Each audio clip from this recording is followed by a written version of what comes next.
नमस्कार, स्वागत है आपका हमारे खास प्रोग्राम वकील आपका में। मैं हूं आपके साथ यशी शुक्ला और हमेशा की तरह आज हमारे साथ स्टूडियो में मौजूद हैं सीनियर एडवोकेट धर्मेंद्र जी। धर्मेंद्र जी, बहुत बहुत स्वागत है आपका। धन्यवाद, नमस्कार। और कोर्ट कचहरी को लेकर तमाम सवाल हम वकील साहब से पूछेंगे जिनके वो जवाब देंगे और थोड़ी ही देर में आपकी टीवी स्क्रीन पर नंबर फ्लैश होने लगेंगे। यदि आपको भी कोर्ट कचहरी से जुड़े कोई भी सवाल पूछने हो, आप सवाल पूछ सकते हैं, धर्मेंद्र जी उसका जवाब देंगे।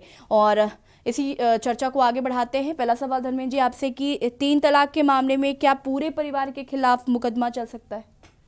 देखिए, honourable justice supreme court DY Chandrachud साहब ने 2 न्यायमूर्ति गणों के साथ बेंच के माध्यम से जो वर्तमान में अभी एक कानून दिया 3 तलाक पर, वो बहुत ही महत्वपूर्ण है। उसमें एंटीसिपेटरी बेल के विषय वस्तु पर ये प्रतिपादित सिद्धांत आया। सास की तरफ से एंटीसिपेटरी बेल के लिए ऑनरेबल हाई कोर्ट में पिटीशन फाइल की गई। ऑनरेबल हाई कोर्ट ने सास की एंटीसिपेटरी बेल को रिजेक्ट कर दिया। ऑनरेबल हाई कोर्ट के ऑर्डर के अगेंस्ट में जो सास थी वो ऑनरेबल सुप्रीम कोर्ट गई। ऑनरेबल सुप्रीम कोर्ट में सारे फैक्ट को ऑब्जर्व करते हुए जो अपनी गाइडलाइंस जारी की, उसमें ये कहा कि 3 तलाक के मामले में यदि 498A 3/4 DV एक्ट या मुस्लिम लॉ से रिलेटेड कोई भी आरोप अधिरोपित किया गया है तो ये अपराध सिर्फ पति द्वारा किया गया है। ऐसी परिस्थिति में सास और ससुर या परिवार के अन्य परिवारीजन को एंटीसिपेटरी बेल दी जानी चाहिए। एंटीसिपेटरी बेल दिए जाने में कोई विधिक बाधा नहीं है। तो ऐसी स्थिति में बहुत ही स्पष्ट हो गया कि जो हस्बैंड 3 तलाक देता है, मुख्यतः पूरे मुकदमे का आरोप उसके ऊपर ही केंद्रित होता है। हस्बैंड के साथ साथ जो परिवार के अन्य लोग या व्यवहारियों को किसी भी केस में इम्प्लीट कर दिया जाता है, वो ऑनरेबल सुप्रीम कोर्ट के ऑर्डर के आने के बाद बिल्कुल क्लियर हो गया कि जो भी इस तरह का घटनाक्रम होगा, उस घटनाक्रम में प्राइमा फेसाई जो भी ऑकरेंस है वो हस्बैंड के खिलाफ बनेगा, जो फैमिली के अन्य मेंबर्स हैं उनके खिलाफ नहीं बनेगा। और परिवार के अन्य जनों को इस आदेश के आने के बाद जो असामान्य तौर पर प्रताड़ना मिलती है पुलिस की या किसी अन्य की, उस प्रताड़ना से बचत होगी। जी बिल्कुल वकील साहब, क्या गलत तथ्यों पर हुए विवाह को शून्य किया जा सकता है? जी, ये भी बहुत महत्वपूर्ण विषय है। कई ऐसे मामलात देखने को आए हैं जिनमें लड़का और लड़की दोनों ने लव मैरिज कर ली या कोर्ट मैरिज कर ली या अरेंज मैरिज कर ली। उन मैरिज के होने के बाद दोनों में से किसी को पता चलता है कि मेरा जो पार्टनर है उसने मुझे ये तथ्य गलत बताए, यानी जो एक्चुअल फैक्ट थे उनको कंसील करते हुए मुझसे मैरिज की है। तो ऐसी स्थिति में हिंदू मैरिज एक्ट में जो प्रोविजंस हैं सेक्शन 12 के, उसके अकॉर्डिंग उस मैरिज को सेट असाइड कराया जा सकता है by the civil court, by the family court. तमाम जगह पर, उदाहरण के तौर पर दर्शकों को बताना चाहते हैं कि एक मामले को मैंने खुद इस केस को फाइल करते हुए तथ्यों को समझा। उसमें लड़के द्वारा अपने आप को ये कहा गया कि आप मेरे साथ चलिए, मैं आपके साथ में किसी पर्टिकुलर प्लेस पे जाना चाहता हूँ। रास्ते में उस लड़की के साथ में कुछ नाश्ता करने या कुछ खाने पीने के दरमियान कुछ ऐसा घटनाक्रम हुआ कि लड़की के अपने पूर्ण होशो हवास नहीं थे और उसको लड़के द्वारा ले जाके रजिस्ट्रार के यहाँ मैरिज को रजिस्टर्ड कराया गया। उससे पहले आर्य समाज रीति से विवाह भी किया गया। असामान्य स्थिति थी, जब यह पूर्ण हो गया उसके 2-3 दिन बाद लड़के द्वारा वो प्रमाण पत्र लड़की के परिवारीजन को दिखाया गया। लड़की के परिवारीजन और लड़की द्वारा ये कहा गया कि ये मेरे साथ जो घटनाक्रम हुआ है ये असामान्य है और इसके बारे में मुझे कोई जानकारी नहीं है। तदुपरांत लड़की की तरफ से सेक्शन 12 की पिटीशन फाइल की गई और वो डिक्री न्यायालय द्वारा पारित की गई। तो कहने का अभिप्राय सिर्फ ये है कि कोई भी असत्य तथ्यों के आधार पर विवाह यदि कर लिया जाता है या किया जाता है तो ऐसी स्थिति में उस विवाह को शून्य कराने का प्रोविजन भी हिंदू मैरिज एक्ट के अंतर्गत है, जो कि न्यायालय के माध्यम से कराया जा सकता है। कहने का मतलब यह है कि झांसा देकर कोई भी विवाह नहीं कर सकता है। जी। अग्रिम जमानत की मियाद ड्यूरेशन फिक्स की जा सकती है? देखिए, अभी एक बहुत ही लैंडमार्क जजमेंट आया, Sheela Agarwal versus Delhi high court. इसमें ऑनरेबल सुप्रीम कोर्ट ने बहुत ही क्लियर व्यूज़ देते हुए सभी लोगों के लिए एक ऐसा रास्ता ओपन किया जिससे कि लोगों की भ्रांतियां दूर हुई। जी।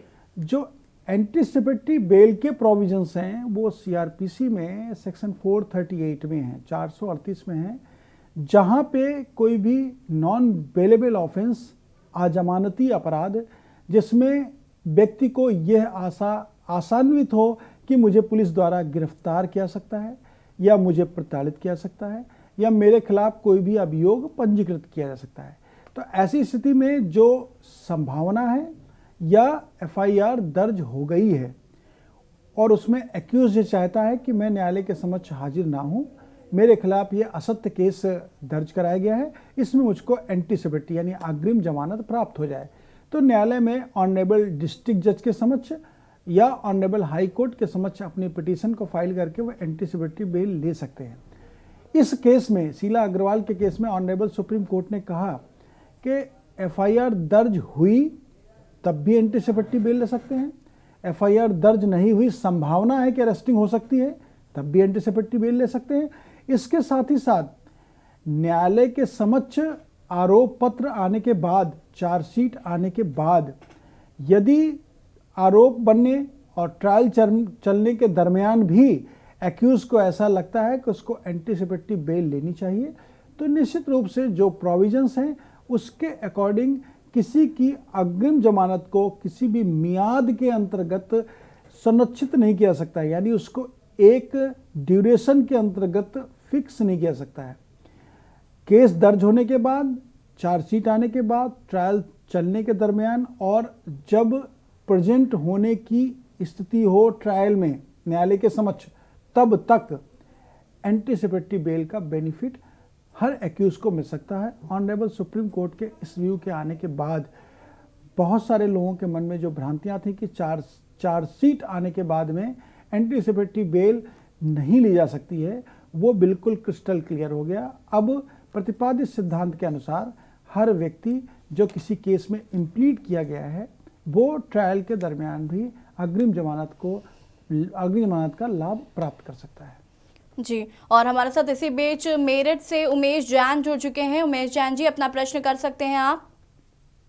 मैडम जी नमस्कार। मैं वकील साहब से एक क्वेश्चन पूछना चाह रहा था। जी पूछिए। मैं ये पूछना चाह रहा था, उमेश जैन जी टीवी का वॉल्यूम पहले कम करिए, उसके बाद अपना प्रश्न पूछिए ताकि आपकी आवाज हम तक स्पष्ट आ सके। हाँ जी वकील साहब नमस्कार। नमस्कार उमेश जी। आपको नया साल बहुत बहुत मुबारक हो। आपको भी शुभकामनाएं। हाँ, और मैं ये पूछना चाह रहा था, क्या एसएटी में सीधे प्रार्थी जा सकता है? आपके प्रश्न को पुनः स्पष्ट करिए Umesh ji.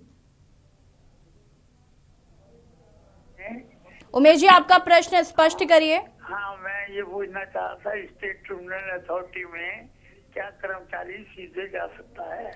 State tribunal authority में जो मैं ये पूछना चाह रहा था, स्टेट ट्रिब्यूनल अथॉरिटी जो है। उमेश जैन जी जवाब सुनिए, आपका सवाल समझ गए हैं वकील साहब, जवाब दीजिए वकील साहब। ट्रिब्यूनल में आप यदि पीड़ित हैं तो आप अपनी पिटीशन को डायरेक्टली फाइल कर सकते हैं। आपने जो भी योगदान दिया है उस संबंध में जो भी रिलीफ आपको चाहिए, उस रिलीफ को फैक्ट के अकॉर्डिंग आप मेंशन करते हुए ट्रिब्यूनल के समक्ष अपनी पिटीशन को फाइल कर सकते हैं। कॉल करने के लिए बहुत बहुत धन्यवाद उमेश जैन जी। और लगातार आपकी टीवी स्क्रीन पर नंबर फ्लैश हो रहे हैं, आप हमें कॉल कर सकते हैं और यदि आपको भी कोर्ट कचहरी से जुड़े कोई भी सवाल पूछ रहे हो आप कॉल करके पूछ सकते हैं। जिस तरीके से वकील साहब जी आजकल पर्यावरण बहुत प्रदूषित हो रहा है और पर्यावरण सुधार के लिए क्या न्यायालय ने कोई निर्देश वर्तमान में जारी किए हैं?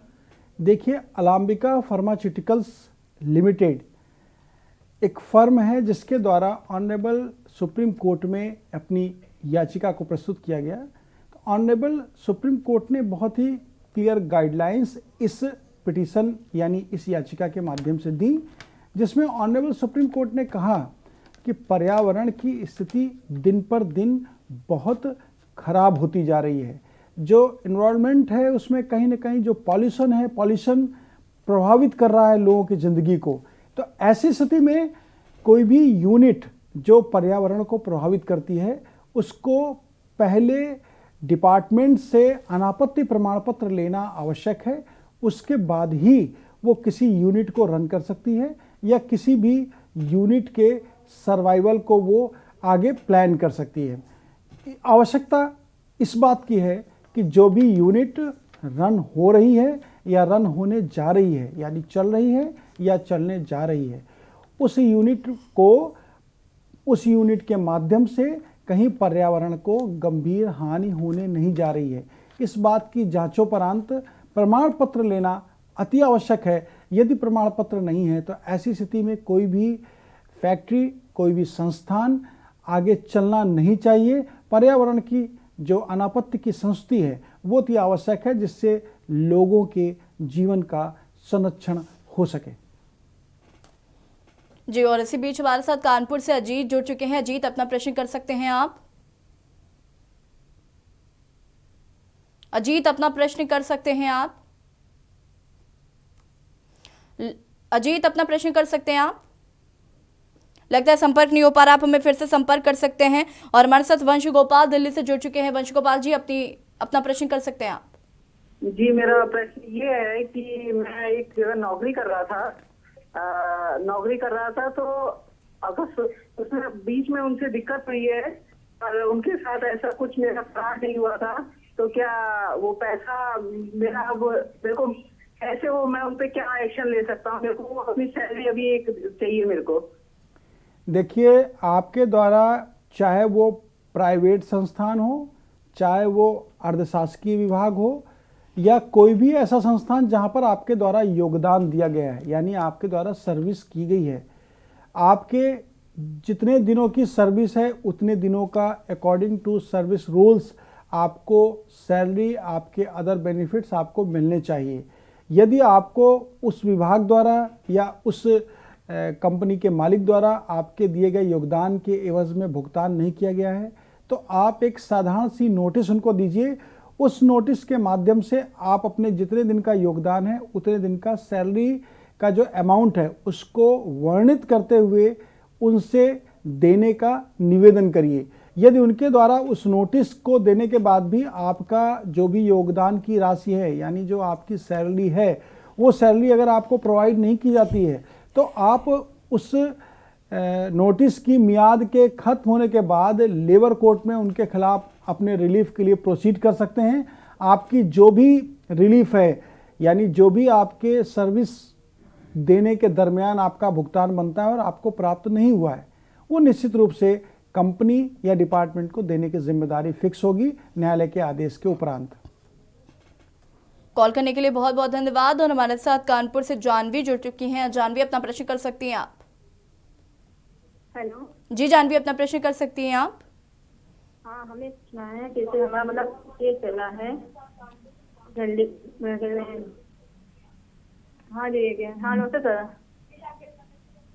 जानवी, आपकी आवाज हम तक स्पष्ट आ रही है। सबसे पहले तो अपने टीवी का वॉल्यूम थोड़ा कम करिए ताकि आप अपना प्रश्न पूछ सके। हेलो हेलो जानवी, अपना प्रश्न करिए। हाँ जी जानवी। जानवी, अपना प्रश्न कर सकती हैं आप। हेलो हेलो हेलो सर, नमस्ते। नमस्ते सर, ये बताइए कि हमारा सिविल का मुकदमा चल रहा है। हेलो जी, आपकी आवाज आ रही है, अपना प्रश्न पूरा करिए। हमारा सिविल का मुकदमा चल रहा है, उसमें एक रजिस्टर्ड फीस हमारे बाबा ने हमको खरीदी थी। तो हमारे जो गार्जियन में हमारे ताऊ है वो उसको चैलेंज किए हैं, उसको चैलेंज किए हुए हैं। क्या वो नोटरी से चैलेंज हो सकती है? देखिए, जो आपके पक्ष में आपके बाबा जी द्वारा पंजीकृत वसीयत निष्पादित और निबंधित की गई, यानी रजिस्टर्ड विल आपके फेवर में रजिस्टर्ड हुई डिप्टी रजिस्ट्रार के समक्ष, वो इंस्ट्रूमेंट एक लीगल डॉक्यूमेंट है जिसके अकॉर्डिंग आपके बाबा द्वारा जो आपको अधिकार प्रदान किए गए उन अधिकारों को इंजॉय करने का आपको वैधानिक राइट है। अब आपके ताऊजी द्वारा यदि उस वसीयत को न्यायालय के समक्ष डिक्लेरेशन सूट के माध्यम से या किसी अन्य रिलीफ के माध्यम से चैलेंज किया गया है तो निश्चित रूप से उनको चैलेंज करने के अधिकार हैं। लेकिन जो सीपीसी के प्रोविजंस हैं, जो एविडेंस एक्ट है, जो ट्रांसफ़र ऑफ प्रॉपर्टी एक्ट है, उसके अकॉर्डिंग ये संभावनाएं बहुत क्षीण हैं, बहुत कम हैं कि उनको उनके केस में कोई भी रिलीफ मिलेगा, क्योंकि आपके पक्ष में जो पंजीकृत वसीयत है, उस पंजीकृत वसीयत के माध्यम से जो आपको अधिकारात प्राप्त हुए हैं, वो उन अधिकारात के लिए न्यायालय को कुछ बिंदुओं को बहुत गहनता से अध्ययन करना पड़ेगा और उसके लिए एविडेंस प्रोड्यूस कराने की रिस्पॉन्सिबिलिटी आपकी है। अर्थात जो बाबा जी की संपत्ति है वो बाबा जी की संपत्ति थी या उनकी पुश्तैनी संपत्ति थी, इस पर भी ध्यान आकर्षित करना चाहिए आपको। जो बाबा जी ने आपको संपत्ति हस्तांतरित की है, उस संपत्ति में आपका अधिकार अकेले बनता है तब जब वो बाबा जी की संपत्ति हो। अगर वो पुश्तैनी संपत्ति है तो उस पर फिर आपके ताऊजी और पिताजी के अधिकारात भी बनते हैं। तो ऐसी स्थिति में इन सारे बिंदुओं को गहनता से अध्ययन करते हुए आपको साक्ष्य के माध्यम से न्यायालय के समक्ष अपनी वसीयत को, जिस वसीयत में 2 गवाहों का वर्णन होगा, उन गवाहों के माध्यम से पुष्टि करा दीजिए। अगर गवाहों के माध्यम से वसीयत की पुष्टि हो जाती है और वो पंजीकृत वसीयत है तो निश्चित रूप से आपको जो वैधानिक प्रक्रिया है उसके अनुसार लाभ प्राप्त होगा। कॉल करने के लिए बहुत बहुत धन्यवाद। लगातार आपकी टीवी स्क्रीन पर नंबर फ्लैश हो रहे हैं, आप हमें कॉल कर सकते हैं। और मैं दर्शकों से अनुरोध करना चाहती हूं कि आप जब भी हमें कॉल करें तो अपने टीवी का वॉल्यूम कम रखें ताकि हमारी स्पष्ट बात हो सके, और इस पर आगे भी चर्चा करेंगे। लेकिन फिलहाल यहाँ पर वक्त हो गया है छोटे से ब्रेक का, जल्द हाजिर होता है।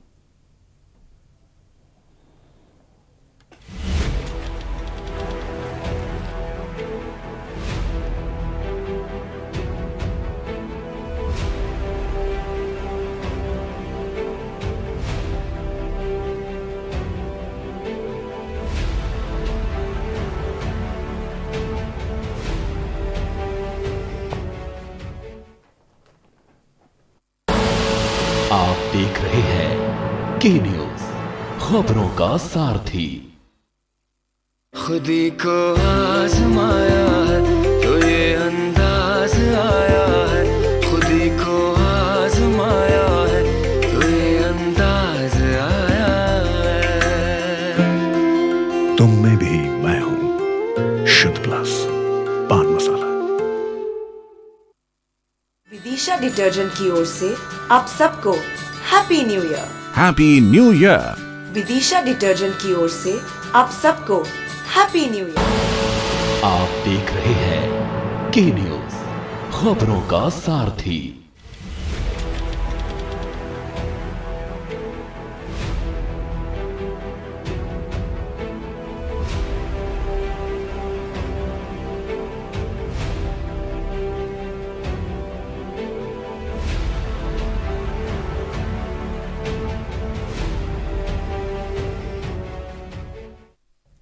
ब्रेक के बाद एक बार फिर से आप सभी का स्वागत है। चर्चा को आगे बढ़ाएंगे, लेकिन उससे पहले हमारे साथ कुछ दर्शक जुड़ चुके हैं। मोहम्मद आसिफ जो कि हरदोई से हैं।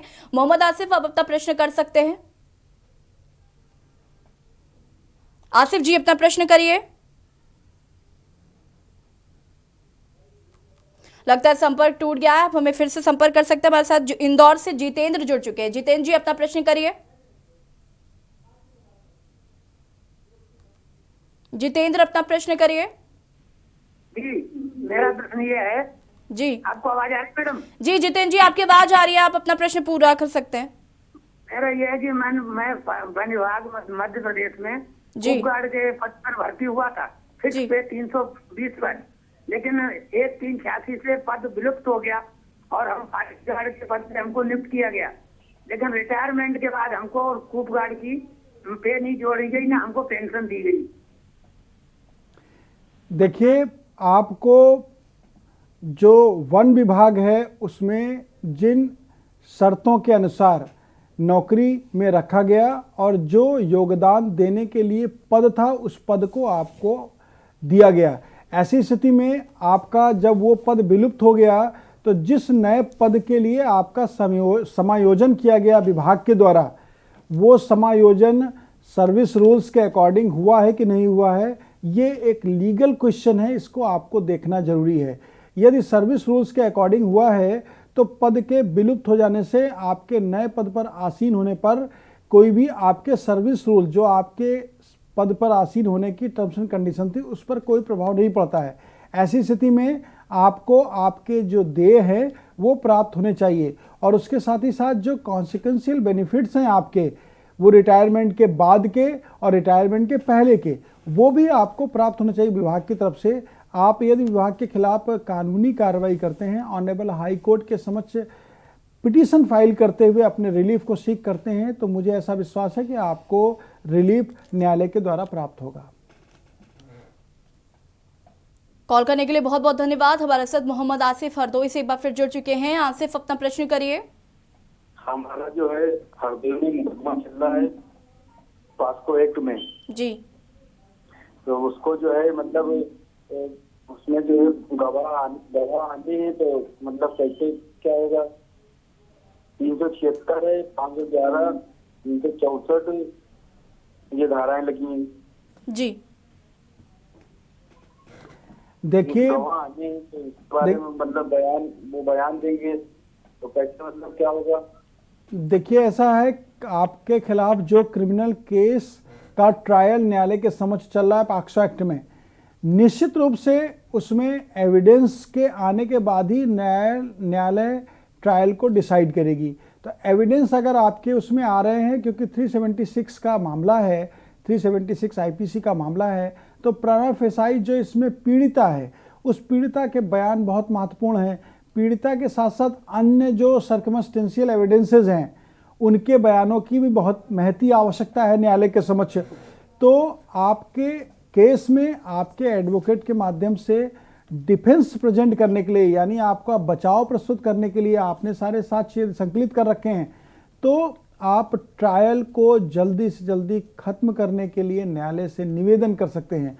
आप न्यायालय के समक्ष एक प्रार्थना पत्र दीजिए कि आपके केस में एविडेंस टाइमली नहीं आ पा रही है, ऐसी स्थिति में आपके ट्रायल में विलंबता हो रही है, और न्यायालय आपके फैक्ट को यदि सत्य और सही पाती है तो आपके खिलाफ जो भी एविडेंस हैं, उन एविडेंस को, उन विटनेसेस को समन कर सकती है। यदि नहीं समन करती हैं तो उनका इंतजार किया जाएगा, और समन करने के बाद यदि वो न्यायालय के समक्ष विटनेस उपस्थित नहीं होते हैं तो न्यायालय को ये भी अधिकार है कि विटनेस के खिलाफ बेलेबल वारंट, फिर नॉन बेलेबल वारंट भी जारी करें। तो ऐसी स्थिति में न्यायालय निश्चित रूप से विटनेस को समन कर लेगी, और समन करने के बाद जो भी विटनेस न्यायालय के समक्ष होगी उसमें आपको क्रॉस एग्जामिनेशन का अवसर मिलेगा, और क्रॉस एग्जामिनेशन के अवसर के मिलने के बाद फिर जब डिफेंस की स्टेज आएगी, 313 की स्टेज, तो आपको भी अपना डिफेंस प्रस्तुत करने का मौका मिलेगा। ट्रायल को जल्दी से जल्दी खत्म कराने के लिए आपको न्यायालय से अनुरोध करके केस को एक्सपीडिशली डिसाइड करने की प्रेयर करनी चाहिए। कॉल करने के लिए बहुत बहुत धन्यवाद। और हमारे साथ अब पंजाब से जसवंत सिंह जी जुड़ चुके हैं। जसवंत जी, अपना प्रश्न करिए। नमस्कार सर। नमस्कार। मैं सीनियर सिटीजन हूँ, तो मैंने ना एक एफआईआर दर्ज कराई थी किसी दोषी व्यक्ति के खिलाफ 6/6/2020 को जी, लेकिन अब तक उसका चलान पुलिस कोर्ट में पेश नहीं कर रही। क्या मैं सर, ये मेरा प्रश्न है, मैं 482 के तहत सीनियर सिटीजन के होने के नाते हाई कोर्ट में विदाउट वकील डायरेक्ट केस फाइल कर सकता हूँ? देखिए, जो कॉन्स्टिट्यूशन में राइट हैं एवरी सिटीजन के लिए, उसके अनुसार आप किसी भी न्यायालय के समक्ष स्वतः अपने तथ्य और बात को रख सकते हैं, या अपने अधिवक्ता अर्थात प्लीडर के माध्यम से अपने तथ्यों को रख सकते हैं। यदि आपको लीगल फॉर्मेट में पिटीशन फाइल करने का आइडिया है तो निश्चित रूप से आप उसको प्रिपेयर करते हुए वहां सबमिट कर सकते हैं। Honourable high court, honourable district court, सब जगह पिटीशन को फाइल करने का एक सेट फॉर्मेट होता है।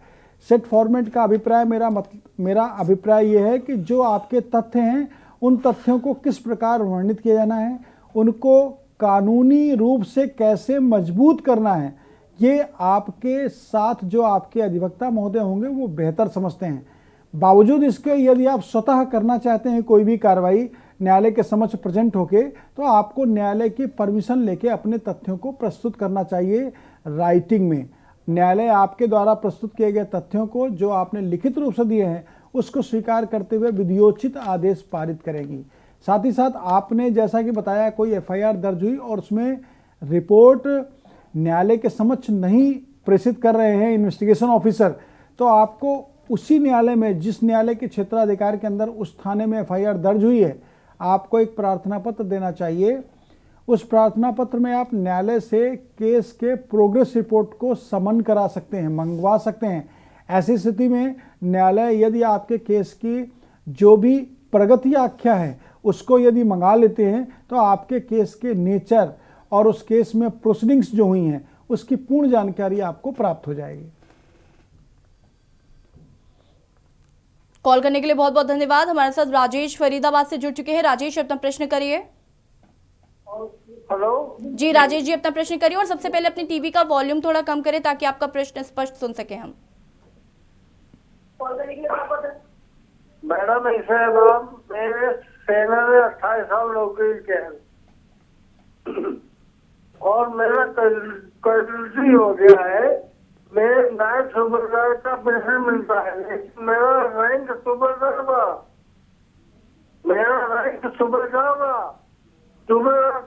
के कागज किलो मेरे पास पेंशन डाउन है मेरा। हेलो, देखिए, आपने भारतीय सेना में जो अपना योगदान दिया है उस योगदान को देने के समय आपको जो रैंक मिली, जो आपको पद के अनुसार रैंक से नवाजा गया, वो रैंक आपकी अपनी काबिलियत के आधार पर मिली है। ऐसी स्थिति में आपकी रैंक को जब तक कि आपके ऊपर कोई आक्षेप ना हो, जब तक आपके खिलाफ कोई कार्रवाई ना हुई हो, तब तक उस रैंक से आपको कोई भी वंचित नहीं कर सकता है। आपके रैंक के अकॉर्डिंग जो आपके सर्विस रूल्स के बेनिफिट हैं वो आपको मिलने चाहिए। यदि आपकी कोई ग्रीवांस डिपार्टमेंट से इस बात की है कि आपको रैंक के अकॉर्डिंग बेनिफिट्स नहीं मिले हैं तो आप अपने डिपार्टमेंट को ही करस्पॉन्डेंस करिए। डिपार्टमेंट को करस्पॉन्डेंस करने से मुझे ऐसा प्रतीत होता है कि आपकी जो भी ग्रीवांसेज हैं उनका निस्तारण जो भी सर्विस रूल्स हैं, यानी जो भारतीय सेना में योगदान देने के नियम हैं, उसके अनुसार आपको प्राप्त होगा। राजेश जी, कॉल करने के लिए बहुत बहुत धन्यवाद। चर्चा को आगे बढ़ाते वकील साहब जी, क्या करप्शन एक्ट में विश्वविद्यालय आते हैं? देखिए, जो पहले यूनिवर्सिटीज़ को इस एक्ट के दायरे में रखा गया था, बीच में एक क्वेश्चन आया। उस क्वेश्चन को ऑनरेबल सुप्रीम कोर्ट ने बहुत ही बारीकी से अध्ययन करते हुए डिसाइड किया। मनसुख भाई वर्सेस गुजरात हाई कोर्ट के केस में ऑनरेबल सुप्रीम कोर्ट ने अपना प्रतिपादित सिद्धांत देते हुए कहा कि जो डीम्ड यूनिवर्सिटी हैं, डीम्ड यूनिवर्सिटी को भी इसके दायरे में रखना चाहिए। प्रिवेंशन ऑफ करप्शन एक्ट जो है उसके दायरे में रखना चाहिए। इस केस के जो फैक्ट हैं उसमें एक विद्यार्थी द्वारा MBBS में एडमिशन लिया गया एक डीम्ड यूनिवर्सिटी में, मेडिकल कॉलेज में, और एडमिशन लेने के बाद उसने जो 4 साल 4.5 साल का समय होता है उसमें प्रॉपरली अपनी फीस को डिपॉजिट किया, जो भी यूनिवर्सिटी के रूल्स थे उनको फॉलो किया। लेकिन फाइनल एग्ज़ाम देने के पहले उसको यूनिवर्सिटी द्वारा ये कहा गया कि आप 20 लाख रुपीस डिपॉजिट करिए तभी आपको फाइनल एग्ज़ाम में बैठने दिया जाएगा। उस विद्यार्थी द्वारा, उस स्टूडेंट द्वारा जो कंप्लेंट की गई, उस कंप्लेंट के लाइट में यूनिवर्सिटी में सर्च हुआ। सर्च होने पर यूनिवर्सिटी से बहुत ऐसा रुपया जो संकलित था वो नगद के रूप में प्राप्त हुआ जिसका कोई हिसाब किताब नहीं था। तो ऐसी स्थिति में फिर गवर्नमेंट इस बात को सोचने में मजबूर हो गई। ऑनरेबल सुप्रीम कोर्ट ने इस पर अपना प्रतिपादित सिद्धांत दिया कि जो डीम्ड यूनिवर्सिटी हैं उन डीम्ड यूनिवर्सिटी को भी प्रिवेंशन ऑफ करप्शन एक्ट के दायरे में लाना चाहिए, क्योंकि देश से जो भ्रष्टाचार है उसको जड़ से ख़त्म करना है।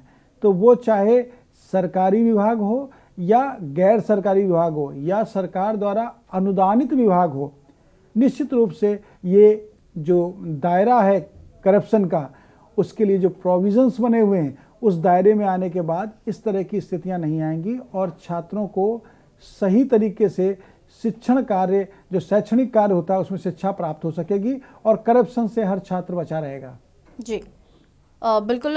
वकील साहब जी, न्यायिक संस्कृति यानी कि जुडिशियल कन्फेक्शन क्या होता है? देखिए, कन्फेशन 2 तरीके से होता है, यानी स्वीकृति और संस्वीकृति। दोनों में जो अंतर है वो बहुत ही साधारण सा है। जिसको समझना बहुत आवश्यक है। किसी भी एक्यूज को पुलिस द्वारा सेक्शन 57 के अंतर्गत अरेस्ट किया गया। अरेस्ट करने के बाद जो प्रोविजंस हैं उसके अकॉर्डिंग 24 आवर्स में उनको न्यायालय के समक्ष उस एक्यूज को प्रेजेंट करना है, क्योंकि न्यायालय के समक्ष प्रेजेंट होने के बाद वो जुडिशियल कस्टडी में जा सके। तो इस बीच में पुलिस के समक्ष जो बयान हो जाता है वो बयान पुलिस द्वारा एक्यूज का लिया जाता है, यानी जो इन्वेस्टिगेशन होती है उसमें बयान उसके दर्ज कराए जाते हैं। ये हो गई स्वीकृति, यानी पुलिस के समक्ष किया गया एडमिसिबल स्टेटमेंट। वो कोर्ट के समक्ष जब जाते हैं तो पुलिस द्वारा किए गए, पुलिस के समक्ष दिए गए स्टेटमेंट को डिनाई भी कर सकते हैं। लेकिन संस्वीकृति यानी कन्फेशन न्यायालय के समक्ष कोई भी एक्यूज जाके करता है तो वो प्रोसीडिंग, जो इन्वेस्टिगेशन की प्रोसीडिंग्स हैं उस दरमियान यदि वो जुडिशियल कस्टडी में है तो कभी भी कर सकता है और उसके बाद भी कर सकता है। जो प्रोविजंस हैं उसमें एविडेंस एक्ट के सेक्शन 26 में इस तरह के एविडेंस को मान्यता दी गई है, उसको एक्सेप्ट किया गया है अकॉर्डिंग टू लॉ। अब मैं न्यायालय के समक्ष दिए गए बयानों की बात करता हूं। न्यायालय के समक्ष यदि कोई संस्वीकृति की गई है यानी कन्फेशन किया गया है तो वहां पे न्यायालय को सेक्शन 164 के प्रोविजंस को ध्यान में रखते हुए बयान संकलित करने होंगे। उसके साथ ही साथ 167 के जो प्रोविजंस हैं उनको भी फॉलो करके उसको लिपिबद्ध करना होगा। तो न्यायालय के समक्ष जो बयान दिए गए हैं वो साक्ष्य अधिनियम के अंतर्गत स्वीकार किए जाने योग्य हैं और ऐसी स्थिति में न्यायालय के समक्ष दिया गया बयान संस्वीकृति माना जाएगा, जिसको न्यायालय एविडेंस के रूप में एक्सेप्ट करते हुए आगे ट्रायल में अंतिम निर्णय देगी, यानी उसको फाइनलाइज करेगी। और इसी बीच हमारे साथ घनश्याम जुड़ चुके हैं बुलंदशहर से। घनश्याम जी अपना प्रश्न करिए। हाँ जी जी घनश्याम जी प्रश्न करिए। ऐसा है कि मेरी पत्नी जो है 3 बहन है जी, और उनके पिताजी की कुछ पैनी जमीन है। घनश्याम जी थोड़ा तेज बोलिए ताकि आपकी आवाज आ सके। मेरी पत्नी जो है 3 बहन है जी, और उनके पिताजी के 4 भाई थे जी। पत्नी के पिताजी की मृत्यु हो गई और उस समय एक बहन जो है अनमेरिड थी, करीब 20 साल हो गए, और उनमें से एक पिताजी के भाई ने उस जमीन को अपने नाम करा लिया और उस जमीन को अपने नाम करा के पुत्रवधू के नाम कर दिया और उसने वो दूसरे आदमियों को बेच दी। तो अभी जो 11 अगस्त का वो आया है सुप्रीम कोर्ट का ऑर्डर, क्या उसके तहत वो जमीन मिल सकती है क्या पुत्रियों को? देखिए 2005 के बाद से जो कानून में परिवर्तन हुआ उसके अनुसार पुत्र के अनुसार ही पुत्री को भी अपने पिता की संपत्ति पर अधिकार पाने के वैधानिक अधिकार हैं। तो ऐसी स्थिति में आपकी जो आपने तथ्य बताए हैं उससे 3 बिंदु अहम हैं। जो प्रॉपर्टी है उस प्रॉपर्टी को उनके भाई द्वारा अपने नाम करा लिया गया तहसील में, पहला वो आदेश। उसके बाद उन्होंने उस संपत्ति को अपने पुत्रवधू को हस्तांतरित कर दिया और उसका नाम दर्ज हो गया, वो दूसरा आदेश। और पुत्रवधू ने किसी तीसरे को विक्रय कर दिया, वो तीसरी डीड। इन तीनों आदेशों को, यानी 2 आदेश और एक सेल डीड, तीनों को आपको चैलेंज करना चाहिए कोर्ट के समक्ष। यदि न्यायालय के समक्ष आप जाके संपूर्ण तथ्यों को प्रस्तुत करते हुए दोनों तहसील या नगर महापालिका या कोई भी संस्थान जहां पर म्यूटेशन हुआ है उसके आदेश को आप रिकॉल करने का प्रार्थना पत्र देंगे तो आपके तथ्यों को सुना जाएगा। साथ ही साथ तीसरा जो बैनामा है, बैनामे के को मनसूख करने का, यानी उसको शून्य करने के लिए आप सिविल कोर्ट के समक्ष जाके बैनामे को शून्य करने की प्रार्थना कर सकते हैं। जब इंदराज ही गलत है, जब ट्रांसफर ही गलत है, तो ऐसी स्थिति में कोई भी बैनामा लीगली स्टैंड नहीं करेगा, उस बैनामे को भी न्यायालय सेट असाइड करने का आदेश दे सकती है। जी, और इसी बीच हमारे साथ चंद्रशेखर दिल्ली से जुड़ चुके हैं। चंद्रशेखर जी, अपना प्रश्न करिए। सर मैम, मेरा ना क्वेश्चन ये है कि मेरे पिताजी ने एक जमीन रजिस्ट्री कर दिया था अपने किसी सगे को, मेरे चचेरे भाई को जी, और वो लोग पेमेंट नहीं दे रहे हैं। 10 साल से अटका रखे हैं, आज देंगे कल देंगे, दे नहीं रहे हैं। कुछ हम कर सकते हैं क्या इसमें? देखिए, आपके पिताजी द्वारा जो भी बैनामा किया गया है उस बैनामे में कुछ बिंदुओं को बहुत ही गहनता से आपको अवलोकित करना चाहिए। सबसे पहले जो ट्रांसफ़र की गई है प्रॉपर्टी, उसके एवज में कंसिडरेशन अमाउंट आपको आपके पिताजी को प्राप्त हुआ है नहीं हुआ है। यदि कंसिडरेशन अमाउंट पूरा प्राप्त हो गया है और आपने जो बैनामा आपके पिता ने किया है वो बैनामा प्रॉपर लीगल है तो फिर आप उसको चैलेंज नहीं कर सकते हैं। लेकिन यदि कंसिडरेशन अमाउंट जो तय था वो नहीं मिला है या बैनामे में कुछ ऐसी कंडीशन थी जिसको फुलफ़िल करना था परचेजर को, वो उसने फुलफ़िल नहीं की है, तो ऐसी स्थिति में आपने राइट को क्लेम कर सकते हैं सिविल कोर्ट के माध्यम से और सीपीसी के प्रोविजंस के अकॉर्डिंग अपना रिलीफ सीक कर सकते हैं। कॉल करने के लिए बहुत बहुत धन्यवाद। और लगातार आपकी टीवी स्क्रीन पर नंबर फ्लैश हो रहे हैं, आप हमें कॉल कर सकते हैं। और यहाँ पर फिलहाल वक्त हो गया एक छोटे से ब्रेक का, जल्द हाजिर होंगे।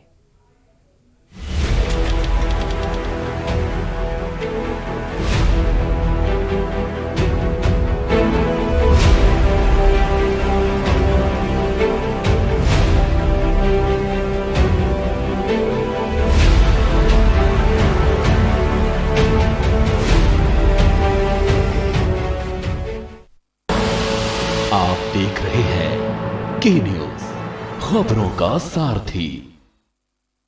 मंटोरा परिवार की तरफ से आप सभी को नववर्ष की ढेर सारी शुभकामनाएं। Happy new year. Fitness health oil बढ़ाए रिश्तों में। GGS Education Group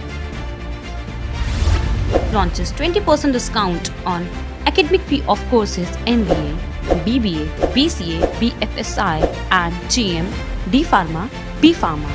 Offers best infrastructure, best transport facility, best academic service and best placement service. Register today to avail 20% discount.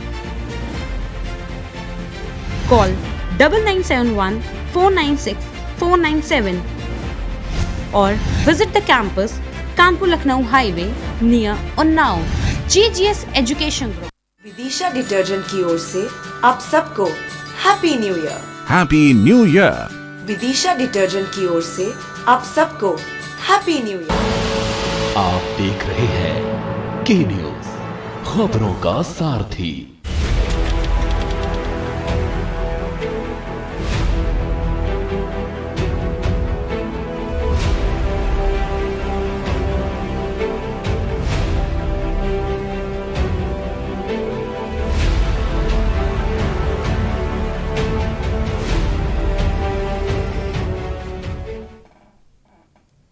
Break के बाद एक बार फिर से आप सभी का स्वागत है हमारे खास प्रोग्राम वकील आपका में। लगातार आपकी टीवी स्क्रीन पर नंबर फ्लैश हो रहे हैं, आप हमें कॉल कर सकते हैं और कोर्ट कचहरी से जुड़े जो भी आपके प्रश्न हो वो आप पूछ सकते हैं और वकील साहब आपको जवाब देंगे।